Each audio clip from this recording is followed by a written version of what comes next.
प्रशांत जी, आपके लिए तो ये बड़ी खुश की खबर होगी कि इन लोगों के गठबंधन में दरार पड़ रही है या इन लोगों में एकता नहीं है। ये खबर तो आपकी पार्टी को राहत दे रही होगी, या कुछ विचलन है आपको? देखिए देखिए ब्रजेश जी, हम लोग पहले दिन से ही कह रहे थे कि इस तरह का अलायंस जो है धरातल पर कहीं संभव नहीं। ना तो ये अलायंस पहले कभी था, ना आज है, ना ही हो पाएगा। आज ये देखिए 8-10 महीने लगभग हो रहे हैं, और इस अलायंस का आप मुझे अगर कोई बता सके कि इसका आउटकम आज तक क्या आ पाया है। इसके पहले भी 5 राज्यों में चुनाव हुए, क्या इन पार्टियों का अलायंस कहीं पर हो पाया? अखिलेश जी ने काफी प्रयास किया मध्य प्रदेश में अलायंस करने का। अखिलेश जी यहाँ तक तैयार थे कि ठीक है 4 सीटें भी मिल जाए इनके राज्य के जो नेता थे मध्य प्रदेश के।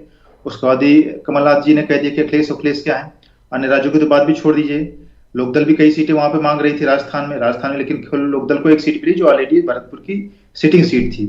और जितने भी इनके रिजोल्यूशन लिए गए बैठक में भी निर्णय लिए गए, कुछ 11-12 पत्रकारों के उनकी डिबेट्स का बहिष्कार करने का निर्णय लिया गया। लेकिन उसके बाद इन्हीं पार्टियों के, कांग्रेस पार्टी के भी हों या मुख्यमंत्री पद के उम्मीदवार हों, वो लोग उन्हीं चैनल्स को इंटरव्यू देने लगे।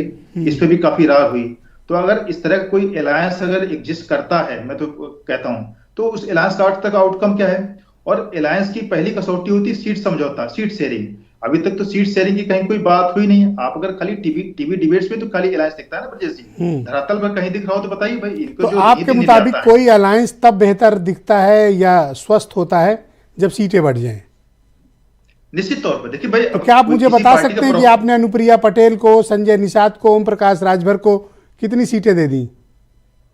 वो तो ऑलरेडी हमारे गठबंधन का पार्ट है ना। उनको तो सीटें बताइए, सीटें। अगर इनकी चिंता है कि ये स्वस्थ नहीं है तो अपने स्वास्थ्य का हाल बताइए।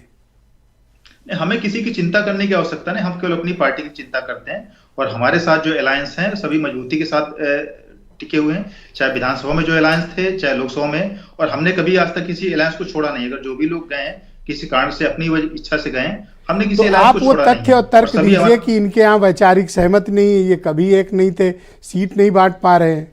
तो सीट तो आप भी नहीं बांट पाए हैं अभी तक।